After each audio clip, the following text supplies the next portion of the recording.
Right? And part of that is working with students who are interested in lots of things, but STEM is one of the areas that I do a lot of work and support for students and their families. So today we are going to go over some of the basics of the landscape of the STEM-based colleges and universities and the different kinds and kind of what they offer and what's distinctive about the different types. That will probably take the first third of the time. Then I'll spend a little bit of time talking about selective admissions generally, and then we'll dive into specifically what can you do as an applicant for at one of these selective admissions institutions, and specifically at a STEM-focused selective admissions institution. What sorts of things should you watch out for in the admissions process? What are some tips and tricks and some insider info on what the admissions process looks like, as well as some tips on how to strengthen your application profile and stand out in the admissions pool. So to get started, I want to make sure we're all on the same page when I say a selective admissions process and what that means.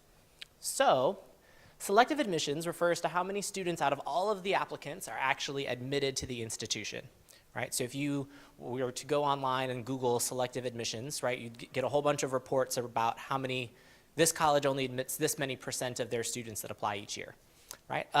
If you were to look at a list of the top 100 most selective colleges and universities, they all admit fewer than 30% of their applicant pool.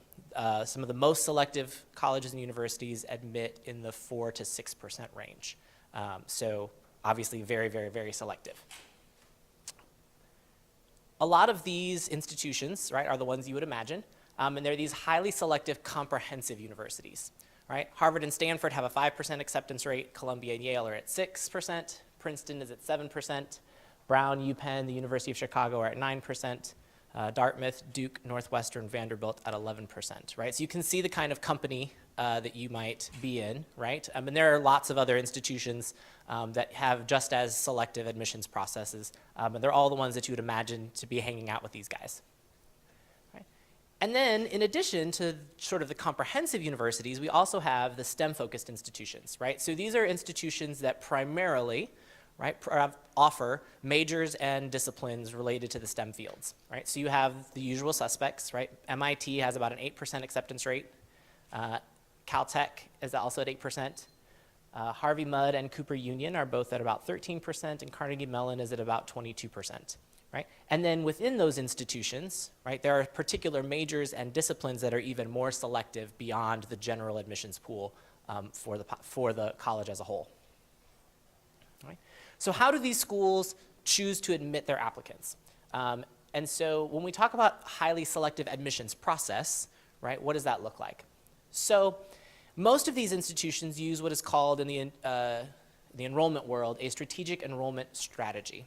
Right? And so that basically means that they are literally going through applicants and hand-picking students to fill particular niche positions in their freshman class.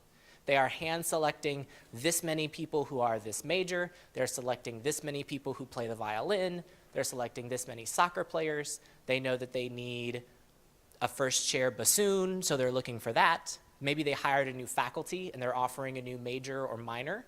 And so they're looking for students who are particularly interested in that to ensure that those classes are full and that new fancy faculty member that they've just hired has a full teaching load their first semester, right? And these vary by institution and they change from year to year, right? And so part of what makes them selective, right, is exactly that. They are literally selecting student by student the incoming freshman class each year. They're looking for very particular things.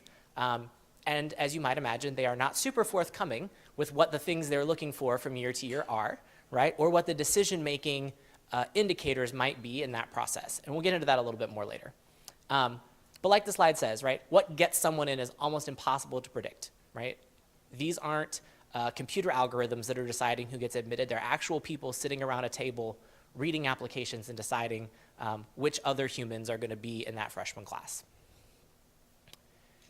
So there is a common misconception that I want to get out of the way right now before we get into any of this, right? And that is that my test scores are higher than theirs, so that makes me more qualified to be admitted, right? I work with a lot of students who are obsessed with the test score, and it's just not the right place to put your energy. The test scores are one factor in a myriad of considerations that the universities are looking at. And so just because you might have a higher test score, and in some cases a nominally higher test score, right, that's not the only factor that's under review by the committee, right? Everybody who gets admitted has good test scores, and they do matter a lot, right? And they can keep you out, right? If your test scores aren't high enough, that could be something that keeps you from being admitted. But just because you have good scores, right, or even perfect scores, doesn't mean that there's any guarantee at most of these institutions, right? Because they could fill their entire applicant pool with people that are valedictorians and have perfect SAT scores, right? That's not what's important to them.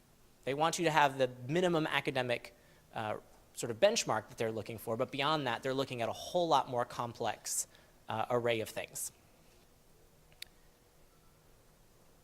So let's dive into what selective admissions at STEM-focused colleges and universities looks like, okay? And so I'm gonna spend a little bit of time sort of slicing up the marketplace of selective colleges and universities in the STEM fields, because each of them has a little different angle on what they're looking for, and they provide a little bit different experience for students who are looking at those selective institutions.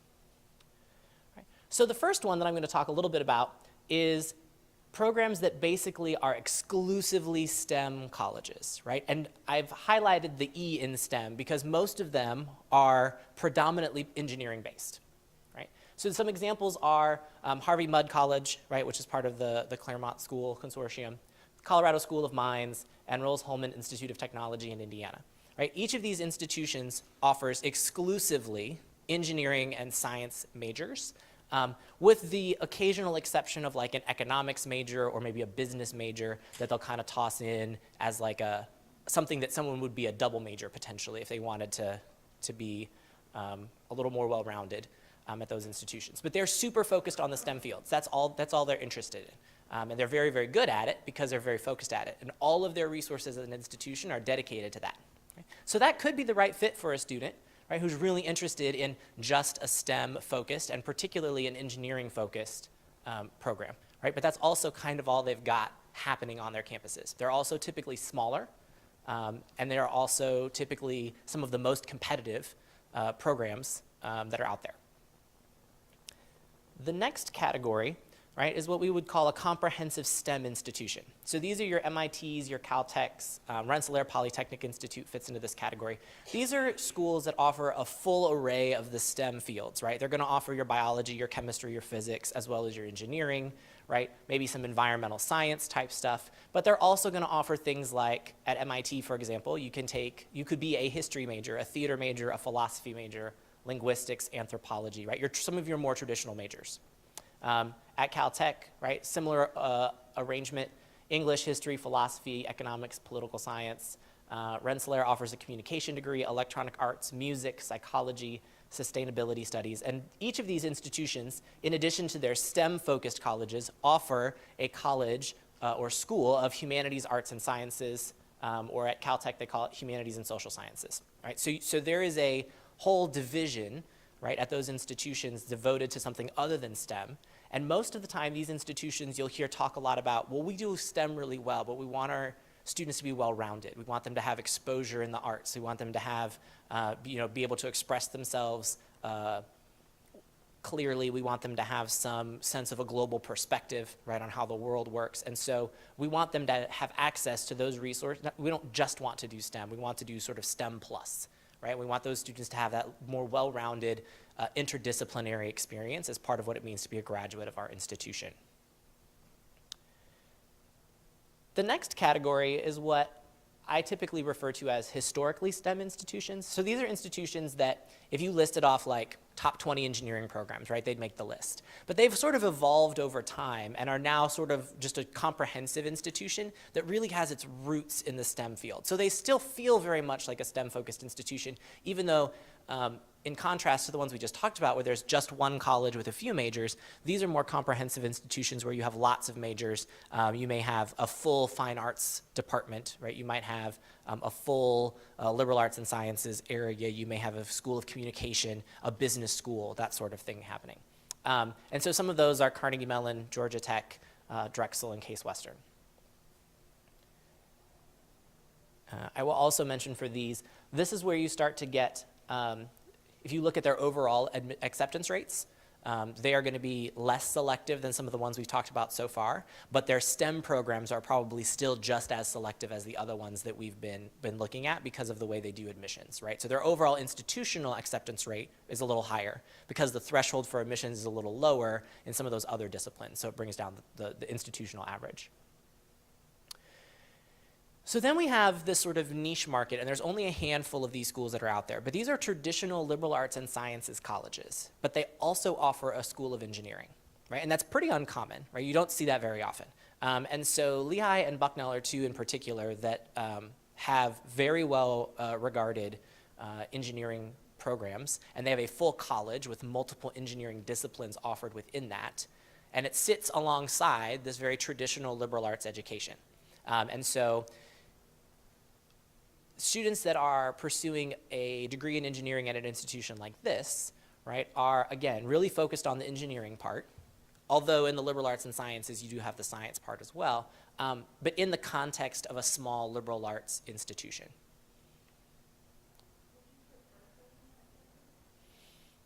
It would probably be more that comprehensive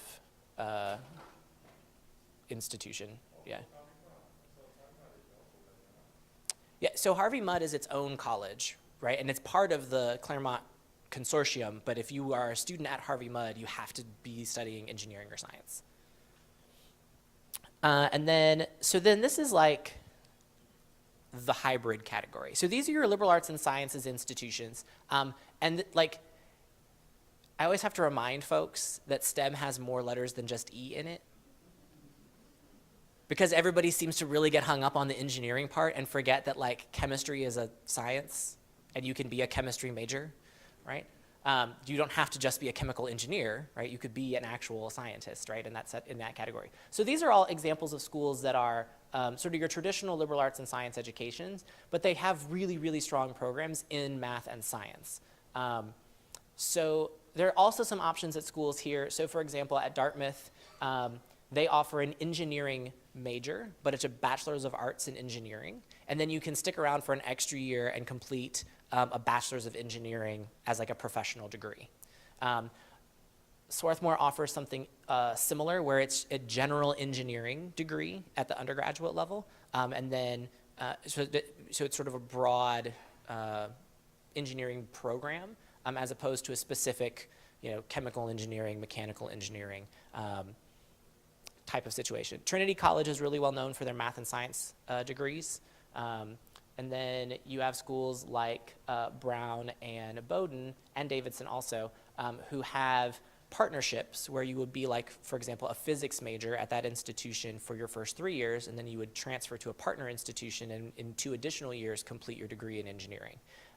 So some of those partners include Columbia, Georgia Tech, Washington University in St. Louis, and so you sort of get the best of both worlds. You get your sort of introduction to a general education experience at one of these really well-regarded and selective institutions, and then you get to finish your engineering credential, right, at, again, another prestigious engineering institution, and you end up with degrees from both. Typically, those programs, however, are very small, very selective, and very competitive, and you have to qualify for them once you get there. So as a freshman, you don't qualify, right? You have to meet certain requirements, and at the end of your junior year, if you've met those requirements, then you are offered, right, that opportunity. So it's not a guarantee, but it's also, if you're a physics major at Dartmouth and you don't get into the engineering exchange program, finishing with a degree in physics from Dartmouth is like not a bad way to go, right? So that is another category. Right? So these are your selective private comprehensive universities, right, that also have even more selective STEM programs, and particularly engineering, right? So Notre Dame, Stanford, Columbia, Rice, Duke are all sort of your traditional selective institutions. They are comprehensive universities. They offer, many of them have medical schools and dental schools. They're these huge institutions, R1 institutions, but they also offer very strong engineering programs as part of that. And how they do admissions looks a little different than some of the other schools. And it also varies quite a bit by institution, right? So at Stanford, for example, when you apply, you have to apply into your major. And you either get into your major and into Stanford both, or you don't get into Stanford at all. And it's possible that if you applied to a different major at Stanford, you could have been admitted under that different major based on the applicant pool. So they do things a little differently, right? Like at Duke, you have to either apply to Trinity College, which is their sort of everything else, or the engineering school, right? They're two separate application processes. You can't just apply to Duke and then land where you want. So schools like this typically have a separate process for the engineering programs. And so you kind of have to sort out what that looks like on really a school-by-school basis. And then the last category is your big public flagship land-grant institutions that also have very selective STEM programs, right? So the University of Michigan is probably the hallmark for this category. They have a top 10 engineering program, but they're also the flagship institution from the state of Michigan and admit tons of kids, right, from the state, right, and serve that mission as well. They don't admit tons of kids into that engineering program, though, right? Here, since we're in Texas, I included UT and A&M, right? Both of them are institutions that do serve a large number of students from the state of Texas, but the engineering school is a very selective process in addition to being admitted to the institution generally. And then Purdue and Virginia Tech are similar in that they're large land-grant institutions. They're these full comprehensive universities. They also have very strong engineering programs that have their own separate application process in most cases. So that's a lot, right? There's a lot of variety out there. There's a lot of versions of different kinds of things, and that's just a handful of the schools that fit into each of those buckets. So that is a small sampling of all the things that are out there. And even that, right, can feel a little overwhelming when it's first presented. So how do you decide which is the best one for you?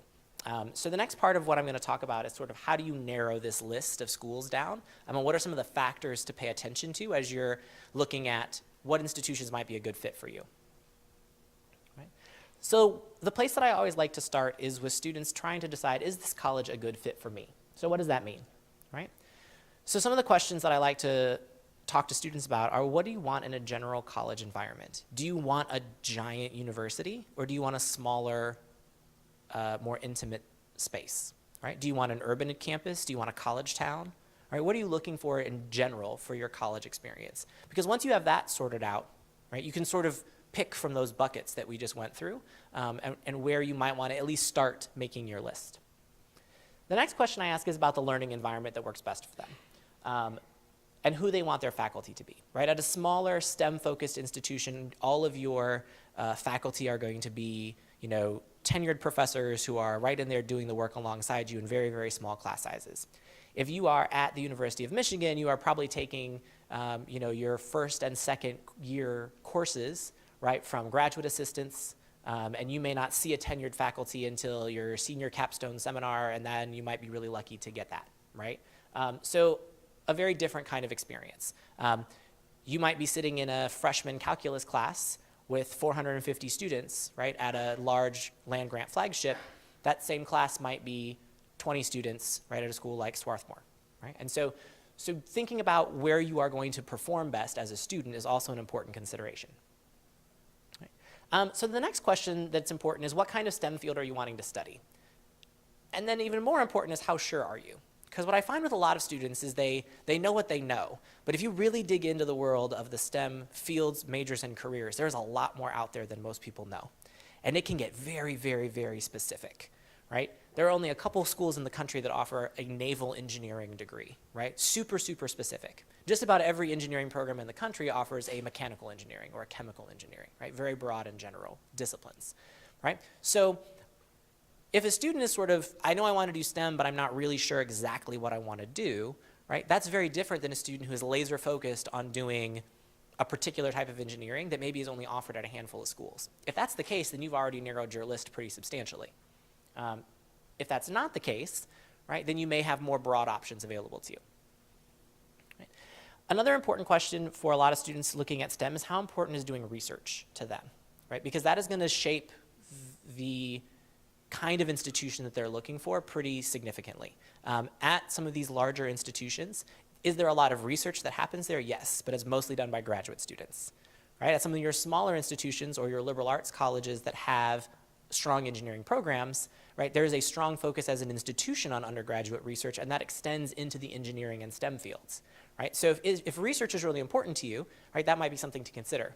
If you're not that interested in doing research, then that's not a factor, right, that you would need to consider. And the last question that I ask students is about what kind of learning environment they want, as far as whether it's a more collaborative space or a more competitive space.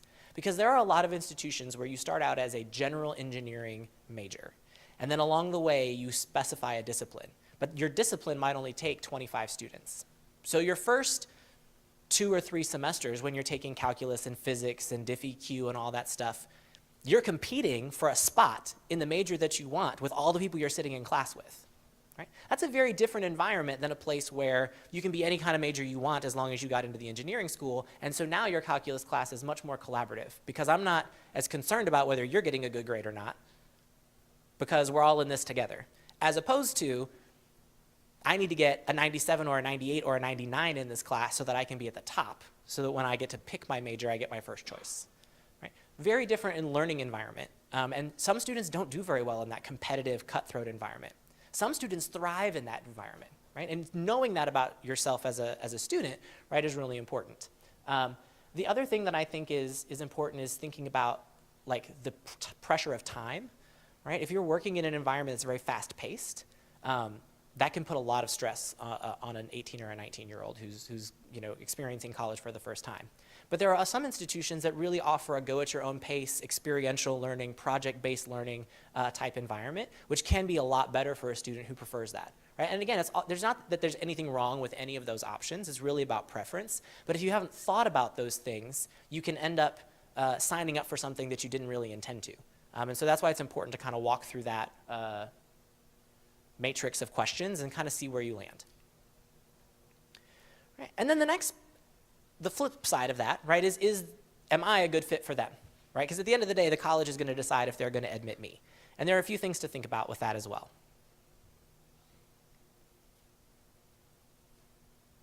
Maybe. No, it's still working.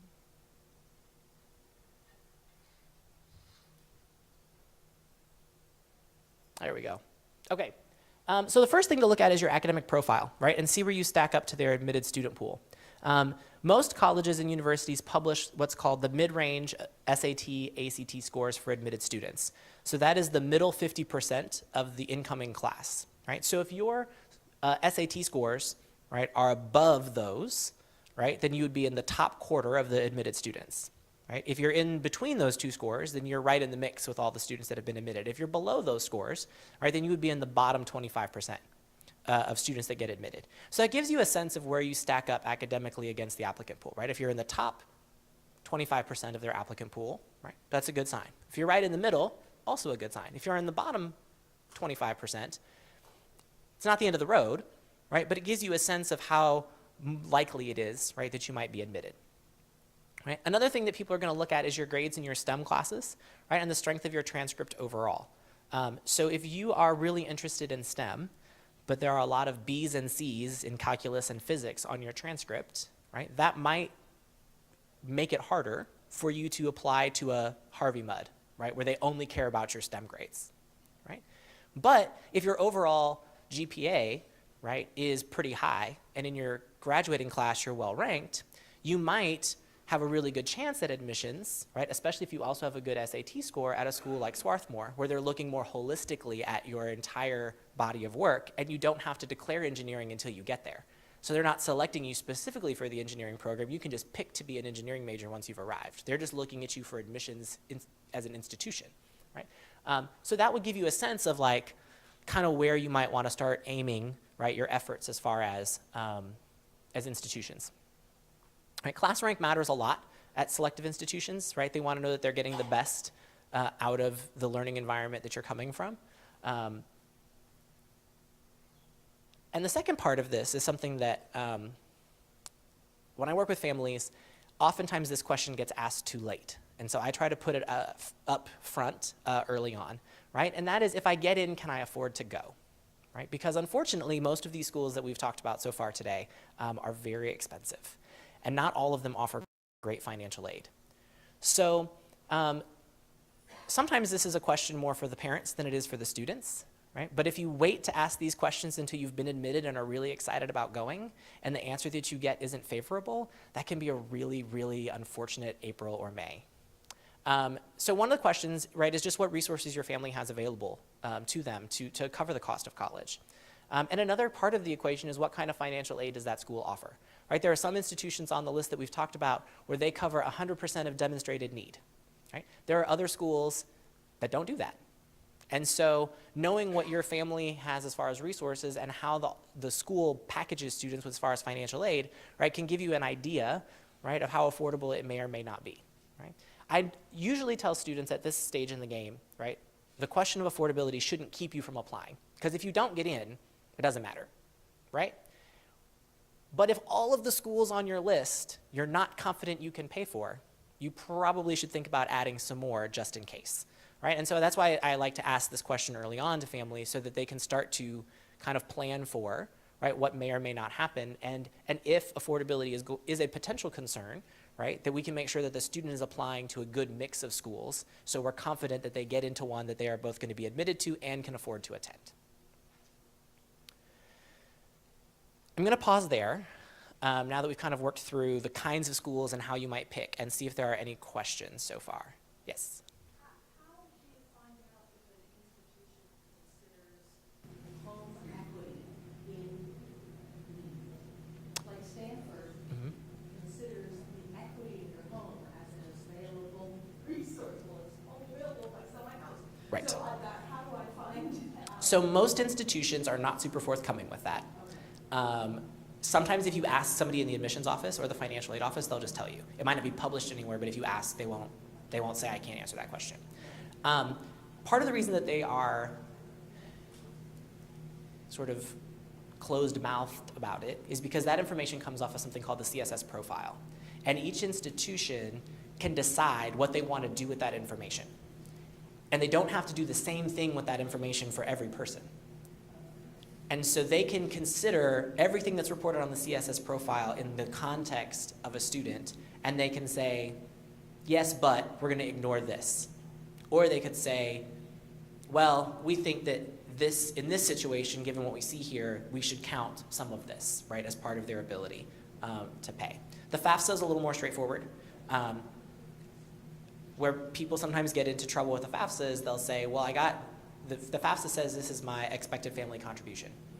And then one of two things happen. Either they say, that's what the FAFSA says, but that's not my reality, right? Or the college or university says, well, that's what FAFSA says, but we're going to ignore that and still gap you by more than what your EFC indicates, right? And so then families have to decide what to do with that. And so those are all competing factors, right? And some institutions are really good about financial aid, and other institutions are kind of like, we are what we are. If you want to come here, it's going to cost you some money. So this is an investment in we think we offer a good product. We're worth it in the marketplace. And if people want an education, the education we're offering, then they need to come out of pocket for some of that.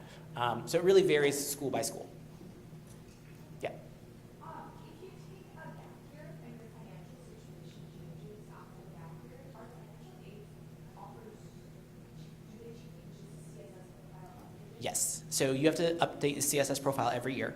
So whether you take a gap year or not, even from your freshman to sophomore year, your financial aid can change, right? If you do take a gap year, your original financial aid offer will be, what happens to that will be spelled out in your gap year contract with that university. So that university might say, we will honor this for your first year after your gap year, unless you tell us that your situation has changed, right? They might say, when you apply to us, when you come off your gap year, you have to reapply for financial aid and we'll reevaluate it and there's no guarantee, right? So the different institutions that do offer gap year options will tell you what your options are. When you tell them you want to take a gap year, they'll say, okay, here's the conditions. And you kind of have to sort that out from there. But yeah, all financial aid changes year to year.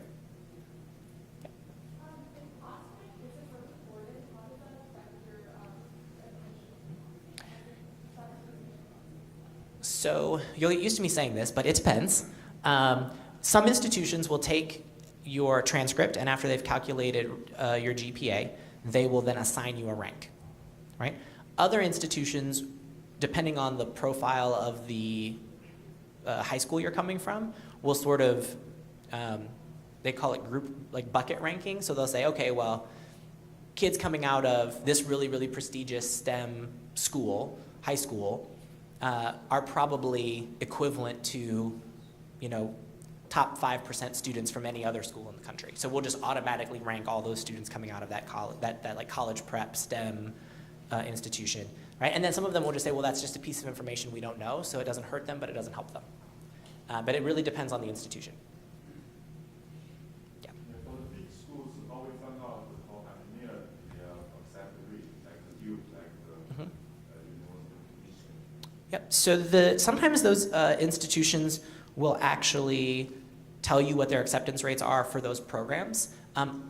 But more often what they'll do is they'll put out some parameters around what's required to be admitted, some sort of minimum standards that are above, sort of above the traditional or standard admissions requirements for the institution.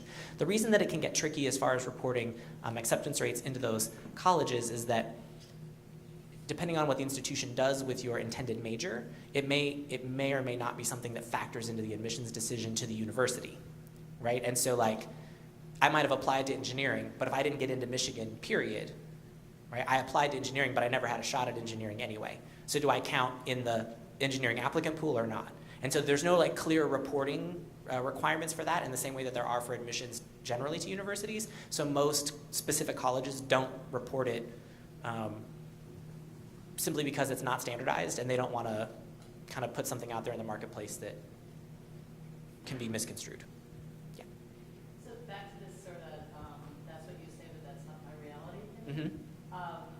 Do they ever, you know, I don't know, I mean, is there any negotiation there? Can you go back and say that's not my reality? Do they ever change their package? It's possible, but it typically, so I'll just say it's possible. There are a lot of variables. Currently, right, financial aid is reported for the prior year. So if your situation has changed from what you reported to what it is currently, and you can report current information that's substantially different, then they may reconsider. If you're just saying to them, you know, the financial information I gave you is accurate, but I still can't afford what you're offering, they may or may not reconsider that. Usually it's under some sort of special circumstance that they'll consider that. And they typically don't get in the business of like negotiating per se, but it also depends on the school a little bit, right? A Duke or a Michigan is probably not gonna field that phone call. A smaller liberal arts college, right, might have some extra, you know, Swarthmore grant money hanging around that they can kind of scatter across some of those students who reach out about it. It just really depends on the school. All you can do is ask, and they're generally pretty straightforward. You know, they're not going to give you the runaround. They're either going to say, we can't do anything for you, or they're going to say, well, we'll take a look at it. But they're usually pretty transparent about the options. All right. So the next sort of half of the presentation is going to focus on the actual admissions processes and also some of the application sort of profile strategies that you can use to try to stand out and earn yourself a spot in the admitted student pile. All right, so first set of some insider info, right, is how the applications are reviewed, right, and admissions decisions are made. So one option, right, is that admission to the university means that you are admitted to any major that you want. And they don't consider the major that you put on your application as your first choice major at all in the decision-making process. If you get into the school, you can pick from any major in any college at that institution. Major is not factored into that equation, right? So those are typically going to be those liberal arts schools, right? Or we only offer STEM majors, but we don't care which one you are, right? So like a Harvey Mudd kind of situation. Second option, right, is that your application is first reviewed for admission to the university, right? And then, if you are admittable to the university as a whole, it is then reviewed again for admissions into the college or the major that you're intending as your first choice, right? So it's possible to get into the university, but not into the major that you wanted, right? So for example, the University of Texas has this system. So you can be admitted to UT and not get into Cockrell School of Engineering. And then you get a letter from UT that says, congratulations, you're a Longhorn. Unfortunately, we couldn't give you your first choice major, but on this date, you can sign into your UT portal and pick a different major, right, from the ones that are available. And so those are typically your sort of general curriculum. Your business isn't going to be in there, your engineering isn't going to be in there, and if there are any specialty selective programs. So they're saying you can come to UT, right, but we can't offer you a spot in engineering. And sometimes those schools will say, but if you do really good your freshman year, you can apply, and maybe we can get you in, depending on what happens. That's usually not the case, right? It's very difficult in most cases to negotiate that, but for some students, they would rather go to UT and do chemistry, if they couldn't get into chemistry and chemical engineering, right, then go to another institution, right, that maybe is not a big flagship institution in the state, but be able to do the chemical engineering degree. And that's up to the student and the family and what makes the most sense for them. The third option, right, is that your application is reviewed for both your major and the institution at the same time. And your major choice impacts your admissions decision to the university as a whole. So that means I'm going to take all of the students who said, I want to be an English major, and I'm going to review the English major pool as a group, as a subgroup, and decide which ones of those English majors are going to be admitted. And then I'm going to slide over here and do the same thing for the sociology majors, and then the sustainability study majors. And each of those majors takes X number of students each year, right? And if you said you wanted to be an English major and you didn't make the cut for English majors, then you also are not admitted to the university and you don't get any other choice, okay? If you had applied for sociology instead, it's possible that based on that applicant pool, you might have been admitted to sociology and into that major. And so institutions that do this are a little tricky to navigate. And it can be a little hard to predict what the outcome will be because it's dependent on the rest of the people who've applied. So there aren't hard and fast rules about it because this year you might be the top of the applicant pool and next year you might have been at the bottom of the applicant pool. It just depends on who else threw their hat in the ring. And so that can make that particular admission practice one of the most difficult to negotiate or predict. Right. So then the next part of this application review and admissions decision process, right? So the application has been submitted, right? Now what does the university do with it? So the first option is that applications are reviewed holistically, right? Which means the institution looks at everything that you've submitted as part of your application and they decide how much weight they're going to give to each of the parts of it, and they kind of look at you as a whole person, right? That's why they call it holistic review. And that's what determines the admissions decision. The second option, right, is sort of these are the minimum expectations, and as long as you've met those, you're good to go. Those are typically going to be your flagship state public institutions, and even if they're not flagships, your traditional sort of state system public schools often will do admissions like this, right? They'll say as long as you have X GPA and X SAT score, then you're admitted. And it's pretty cut and dry. And then the third option is sort of, it's complicated, right? So basically after your determination is made on your eligibility to be admitted to the school generally, right? Then that admitted applicant pool is re-ranked 1 to 1,000 or whatever. And then you're admitted based on sort of how you stack up against the other applicants in the pool. And so this is going to be institutions that do this, one, are not very forthcoming about the process, right? Because it's very proprietary about how they weight things and how they rank things. And this is sort of a hybrid of the people sitting around the room talking about who they want to admit versus then using a computer to then sort of sort out who they actually admit. So it's sort of a hybrid holistic model, right? So we're all going to sit around and we're going to rank applicants. We're going to score them right on this 6 or 7 criteria. And then whoever gets the highest scores are the ones we admit, as opposed to actually talking about Johnny and Susie and Beth, right, in a committee. And so for schools that do this, again, it depends on the applicant pool pretty substantially. And so one year might be, the cutoff might be here, the next year it might be higher, the next year it might be lower. And so the year-to-year numbers for those schools aren't necessarily very predictive. Right. And then the last sort of bucket of options, right, is what is the sort of admissions practices of the institution as far as deadlines, right? So one option is called rolling admissions, and that is a first come, first served process. Every 2 weeks we sit down and we look at the applications that have come in, we decide who we're going to admit and who we're going to deny, and we keep it moving. And then when we're full, we're full. And if this year we're full on January 1st, then that's when we're full. If next year we're full on March 1st, then that's when we're full. And so there are a number of institutions, right, that have rolling admissions. The next version of this process is an institution that has fixed deadlines, but they review everybody who meets the deadline equally. So it doesn't matter if you apply 6 weeks before the deadline or the night before at 11:58 p.m., right? Everybody gets the same consideration. There's no benefit to applying early. These decisions often have labels like early decision, early action, or regular decision. And everybody who meets X deadline and chooses to be in that applicant pool gets evaluated there is no particular attention paid to when your application was submitted.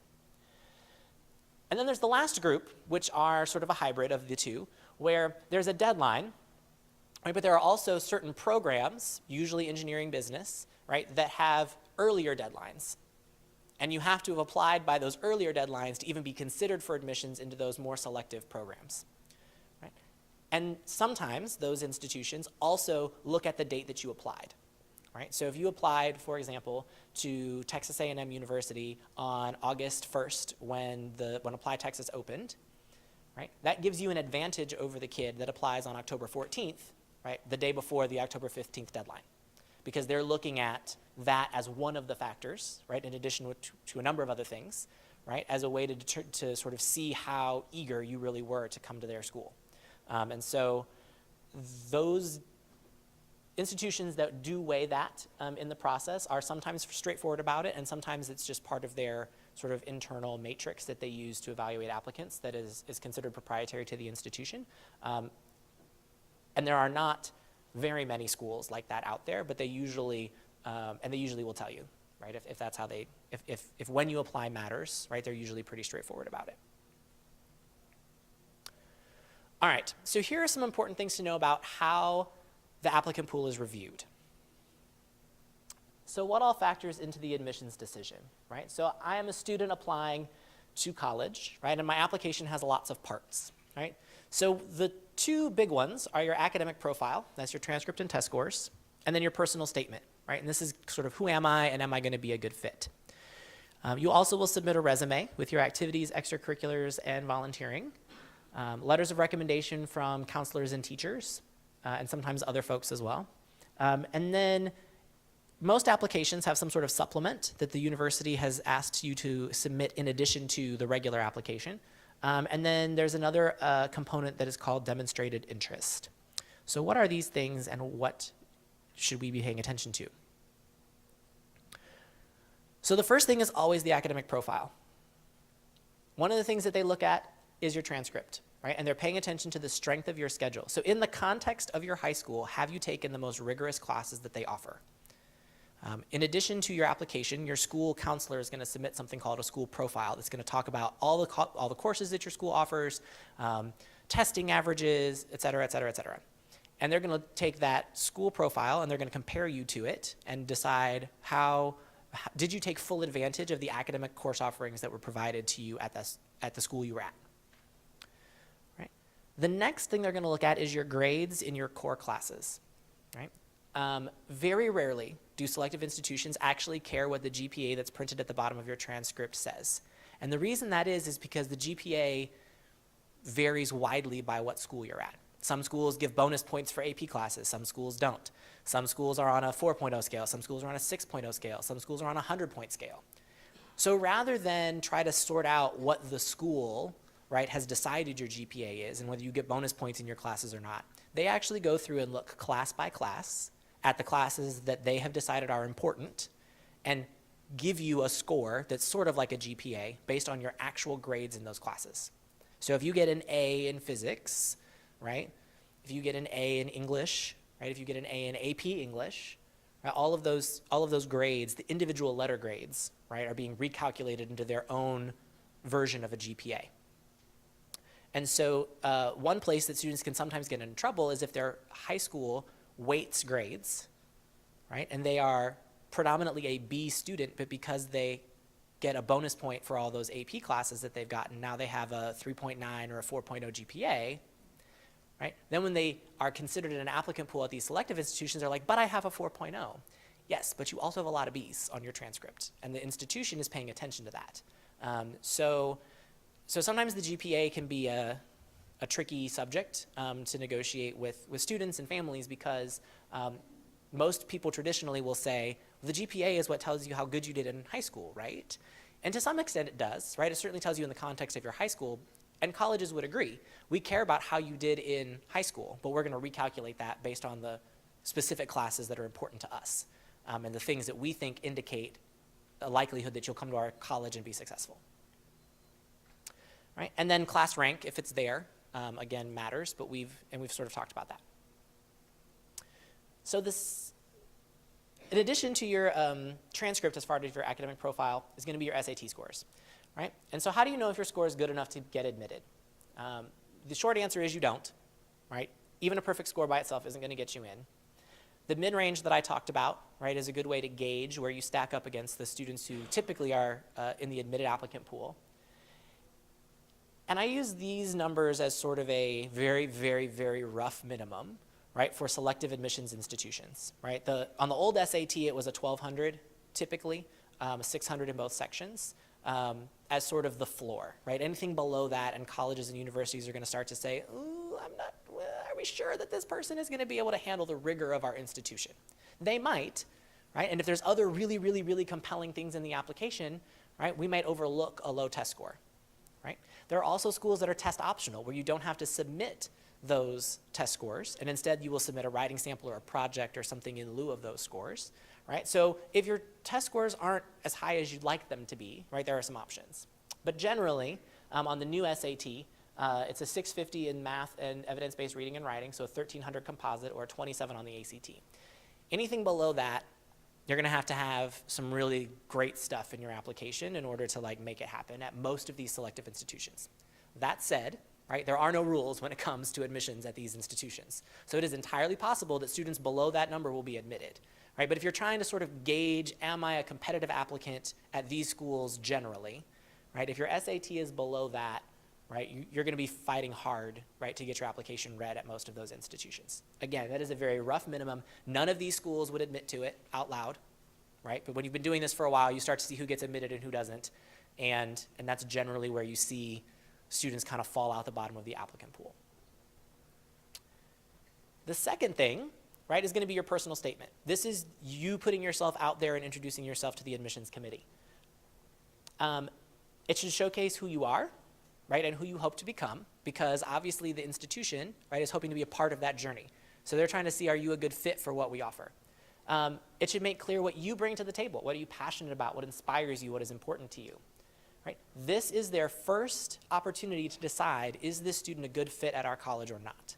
Right? So the personal statement matters a lot in this process.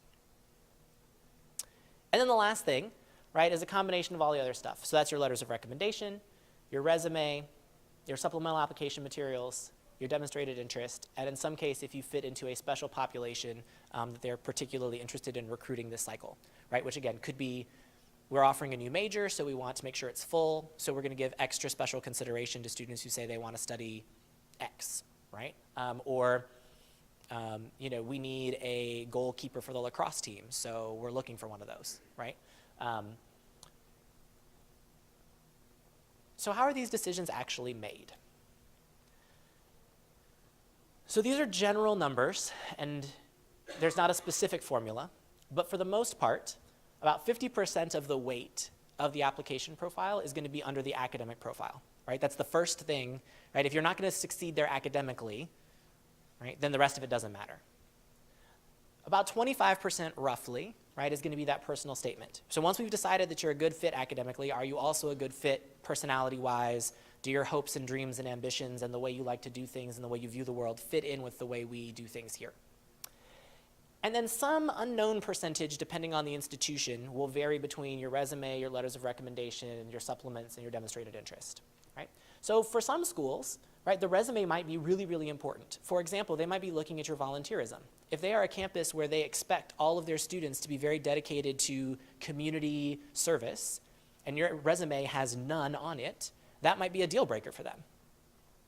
On the other hand, if yours is full of that, right, if that might make up for some of the other weaknesses in your application if that's a priority for that institution. Similarly, right, if an institution has an application supplement that asks you to say, explain why Duke, right? That might be super important to them and outweigh a bunch of other things on the application because they want you to be able to say specifically why you want to come to their school. And if you can't do a clear job of articulating that, then it's probably going to be a hard pass most of the time. And so that last part of the process is kind of where things can get a little dicey, right? Some schools don't take demonstrated interest into account at all. Other schools think it's very important, right? If you are the child of an alumni, that might be really important.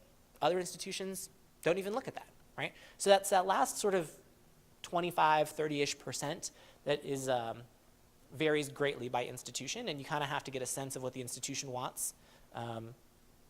And typically I say, at least for the supplements and the resume in particular, if they asked for it, it's probably something that's important to them, right? So it's a good way to gauge what the institution is looking at.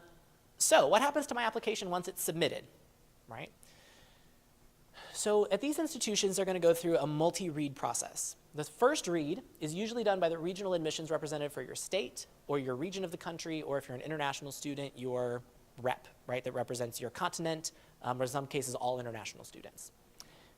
This is usually the person that's been coming to your high school with setting up the little table with the little flag on the front and talking to you. It's the person that you would call if you had a question, right? They're the recruiter for your area, right? So it's very possible that this is someone who you actually know or have met or have interacted with in some way. And they're your first read. Then you get a second read, and that's usually done by somebody that's a little higher up in the admissions office, and it's sort of a quality check, right? So if the first read says, thumbs up, right? This is a great student, we should admit them. The second read is kind of gauging, yes, I agree, or no, I don't, right? At that point, an admissions decision is made, and you have one of three options: admit, committee, or deny, right? So at this phase of the application process, most colleges are admitting between 50 and 70% of their applicant pool, or their admitted student population. You're either admitted or denied, right? And then the rest go to committee, right? So committee is where an admission staff comes together, and they all sit around a table, and they get an opportunity to present their best case for the people that they want to admit to the school, right? And in some cases, whoever that enrollment person is, it's usually like a vice president of enrollment or something, will have evaluated who got in after the second read, and they'll look at what they still need to fill spots for. So the enrollment person might say, I really need a violin player, and we need 7 more environmental studies majors, and we need whatever else is an institutional priority. And then people sitting around the table will be like, oh, I have one of those, right? And then they'll go over that application and they'll fill those spots. So the committee process is very secretive, right? Colleges and universities do not publish anything about this. That process is extraordinarily specific to the institution, and it's very private. Some institutions even go so far as, if you are an admissions officer there, before you start and when you leave, you sign non-disclosure paperwork, right, so that you will not disclose any of the inner workings of those institutions. Not all of them take it that seriously, right? But it is, it's people, right, making decisions about other people. And so obviously that can be a little dicey, and so that's why they don't really want that, out there widely. And this is where the variability in admissions comes in, right? Because there's ultimately people making decisions. And so that is really kind of the crux, right, of where a lot of students get admitted or denied, and it's at the tail end, right, of that process. After the committee meets, right, then a final decision is made. Right, so now the good stuff, right? What do I do to improve my chance of admissions? So this, I think, is the place that is most important to start. You have to believe that you really belong at that institution, right? No institution is required to admit you, so you should not put your entire self-esteem in whether you get admitted or denied to your top choice, super selective institution, right? If you don't make the cut, it's not the end of the world, I promise, right? Your job is to put your best version out there, and their job is to decide if your best self matches their best service that they can provide to you, right, as a student. If you don't believe you belong there, it will come through in your application. I guarantee it. Right? If you are reluctant, if you are hesitant, if you're trying to give them what they want instead of put who you are out there, it won't work. Right? But there are some things that you can think about specifically, right, to be ahead of the curve. So as far as the process, right, make sure you do your research. Get to know the institutions. Decide if they're going to be a good fit for you. The more you know about the school, the better your application will read because you have a sense of what the school is looking for. Right? Not a checklist, but just a general vibe of kind of what is happening at that campus and what's important. Right? Apply early. Right? That might just mean getting the application in early, but there are early decision and early action options that could be a really good option for you. And typically these early action and early decision pools have a higher acceptance rate. They don't have a lower bar for admissions, right? They just take more students because these are students who are committed to attending, right? And so if you're sure you want to go to a school and you're pretty confident that you can afford to go to that school, early decision or early action might be a great option, right? And it could give you a better chance. But if you are not, but early action, early decision deadlines are often early fall, right? October 1st, October 15th, November 1st. So you really have to be on it to make those deadlines. And then speaking of deadlines, make sure you know what they are, right? Don't miss out on an opportunity because you either procrastinated or, right, you didn't know that there was a deadline and you just missed out on something, right? So really know what you're up against and keep yourself organized. Right?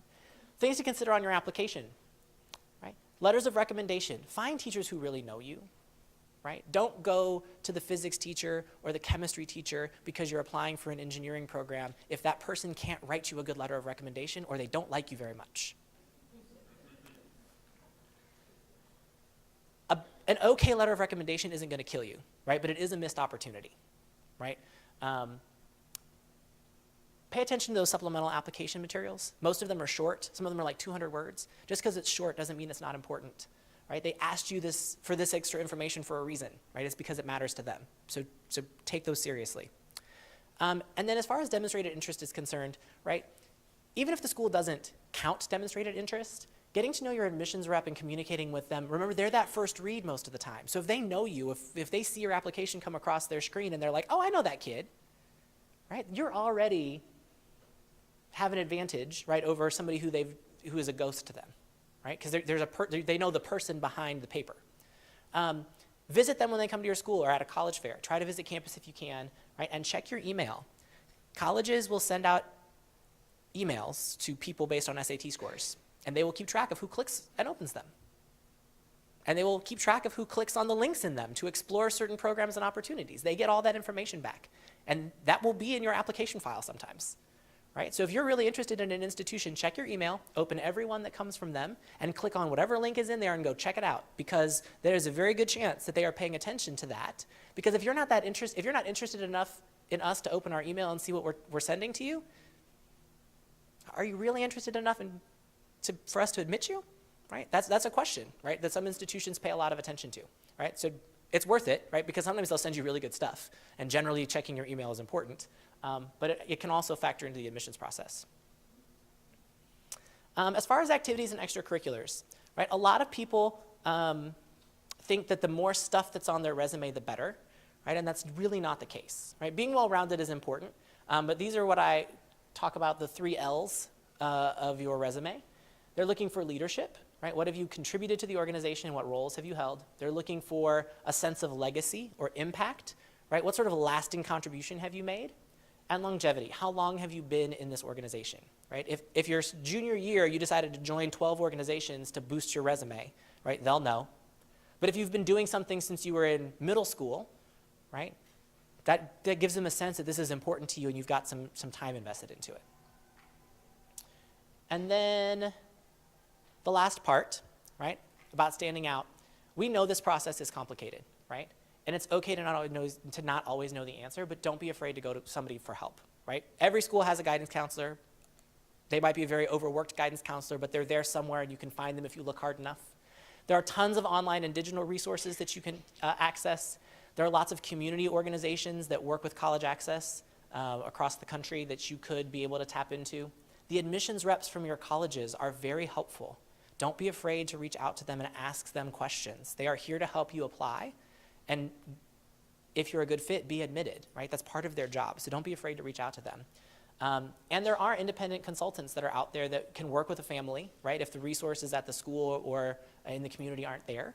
And there are, if that's something that you are interested in, right, I can give you some information about how to look for one in your area, where there also are, I do a lot of my work virtually over Skype and other things with students. And so that's also a possibility for getting some extra help, right, if you think that you're going to need it to navigate this process. I want to end with this, right? We've been here before, but I want to end with this because it's the most important part, right? You have to decide what is important to you and then go after it and believe it, right? Because there's only one kind of application that I can guarantee will always result in a denial, and that's the one that never gets submitted, right? So put yourself out there, right, and see what happens, right, and believe that this is going to work out for you, right, and more often than not, right, you'll end up with some really good options that you can consider, right, for what's next for you after high school.